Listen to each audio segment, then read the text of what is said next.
My name is Elizabeth. I was 28 years old the day my own parents demanded that I pay rent for a bedroom that was supposed to be mine. My mother pushed a sheet of paper across the kitchen table as if she were handing me a perfectly reasonable agreement.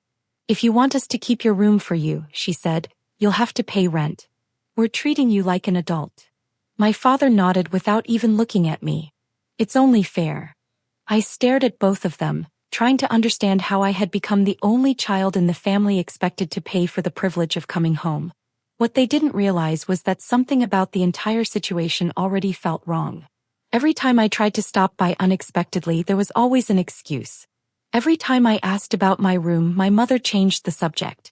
The truth was sitting quietly behind that moment, but none of them imagined I would ever find it. What happened after I signed that agreement is the reason I'm finally telling this story today. Before I tell you how years of lies finally unraveled in front of everyone, let me know what city you're watching from. It still amazes me how many people connect with stories like this. I had always been the responsible child. If the water heater broke, I helped pay for it. If Dad complained about rising bills, I sent money. If Mom wanted help buying Christmas gifts, I never hesitated. Whenever someone in the family needed something, I was the first person they called. My younger brother Jason lived by completely different rules. He quit jobs whenever he felt bored. He spent money faster than he earned it. He bought expensive electronics even when he couldn't pay his own phone bill. Every bad decision somehow became someone else's responsibility. Mostly mine. My parents had a favorite and everyone knew it. They just never admitted it.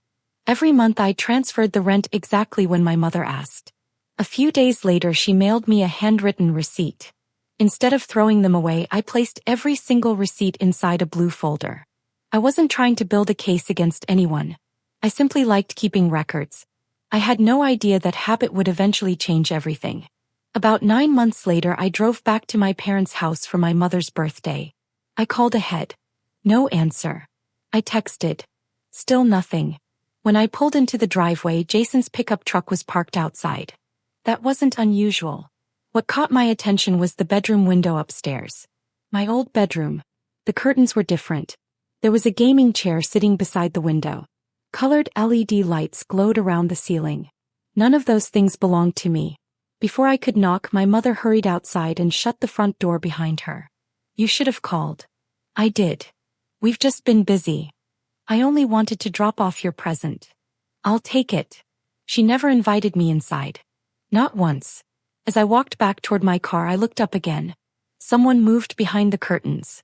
Someone was inside my room. I didn't say anything. Not yet. Sometimes the truth reveals itself more completely when people believe you haven't noticed. The real surprise came later. Over the next several weeks, I stopped making assumptions and started paying attention. Whenever work brought me close to my hometown, I drove past the house. Jason's truck was always there. Morning, afternoon, late at night. Eventually I ran into one of our longtime neighbors. She smiled warmly. It's nice your brother finally settled down. What do you mean? Living with your parents. He's been there almost a year now. Almost a year. Exactly how long I'd been paying rent. I thanked her for the conversation, climbed back into my car and sat in silence. I wasn't angry. Not yet. I was disappointed. There was a huge difference. That evening I emptied the blue folder onto my dining table. Receipts. Bank transfers. Text messages. Emails. Every payment. Every date. Every signature. I scanned everything into my computer and organized it carefully. Facts don't argue. They don't exaggerate. They simply exist. Months passed. I kept paying. Most people would have stopped immediately. I didn't, because I wanted the complete picture. The longer they continued, the harder it would be for anyone to deny what had happened. Meanwhile, Jason's life seemed to improve overnight. He bought a motorcycle. He upgraded his television. He started wearing expensive clothes. On social media, he posted motivational quotes about hard work. Friends congratulated him. My parents proudly commented beneath every photo.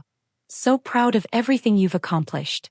Every time I read those words, I smiled to myself. Accomplished. Interesting choice.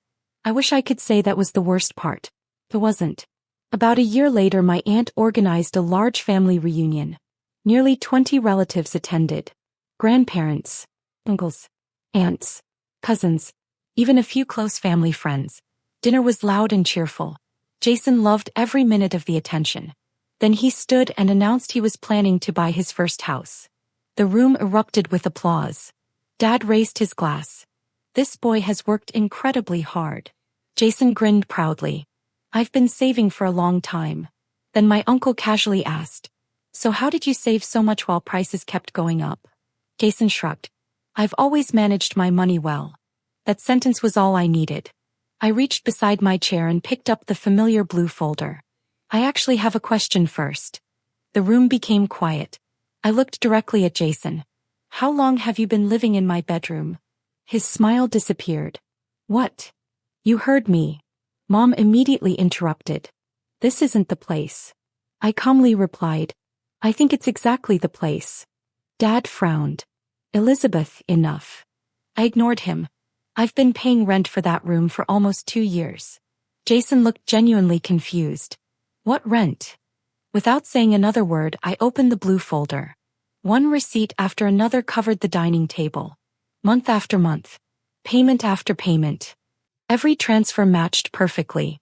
Several relatives leaned closer. One of my cousins happened to be a certified accountant. He asked quietly, "May I see these?" I slid the folder toward him. He examined each receipt, compared them with the bank statements I'd printed, checked the dates. Then he looked at my parents. "These deposits all went into your household account." Dad shifted uncomfortably. "It's more complicated." My cousin shook his head. "No." He turned toward Jason. "Were you paying rent while living there?" Jason hesitated. "No." "Were you living in the room?" "Yes." Silence. Nobody spoke. Nobody needed to. The documents were speaking for themselves. My aunt looked at my mother. "So Elizabeth was paying while Jason lived there?" Another cousin finished. No one answered. Because there wasn't an answer that could change the facts. Finally my mother spoke. "We were helping Jason get on his feet." I nodded. "I know." She blinked. "You knew." "I've known for months." Dad stared at me. "Then why didn't you say anything?" "Because people believe documents more than arguments." My cousin stacked the receipts neatly. "There are 24 payments here." He looked around the room. This wasn't an accident. The atmosphere changed instantly. The relatives who had spent years praising my parents' fairness suddenly fell silent. Jason couldn't meet anyone's eyes. For the first time in years, nobody was calling him successful. Nobody was congratulating him. My mother tried one last defense. "You earn more than he does." "I do. And family helps family." "I agree." Everyone waited. I looked around the table. But family doesn't secretly charge one child to support another while pretending it's rent. Not a single person defended them. Even my grandmother quietly shook her head. I had no idea. Neither had anyone else. My father finally looked at me. "You embarrassed this family."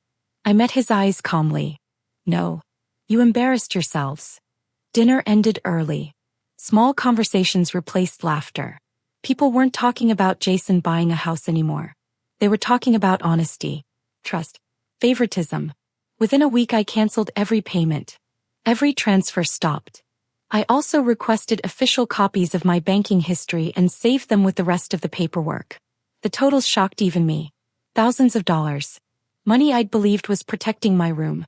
Instead it had quietly supported someone else's lifestyle. My parents called repeatedly. Eventually I answered. Mom cried. "You've torn this family apart." I answered calmly. "The truth did that." Then I ended the call. Months passed. Relatives began treating me differently. Not because they pitied me, because they respected how I handled everything. I hadn't yelled. I hadn't insulted anyone. I hadn't demanded revenge. I simply waited until the truth could no longer be denied. Jason eventually admitted he'd always known I was paying something. He claimed he assumed I'd offered to help. Whether that was true didn't matter anymore. The evidence had already spoken. Today I own my own home. Every payment I make builds my future instead of someone else's excuses. The blue folder still sits inside my filing cabinet. Not because I'm holding on to anger. Because it reminds me that keeping records isn't distrust. Sometimes it's self-respect. People often think revenge means making someone else suffer. I've learned something different. The strongest revenge is refusing to let lies define your life any longer. I didn't win because I was louder. I won because I stayed patient, gathered the truth, and let undeniable evidence speak when the time was right. People who underestimate you are often the ones paying the least attention to your quiet strength. And you never need permission to know your own worth because sooner or later the truth always speaks for itself.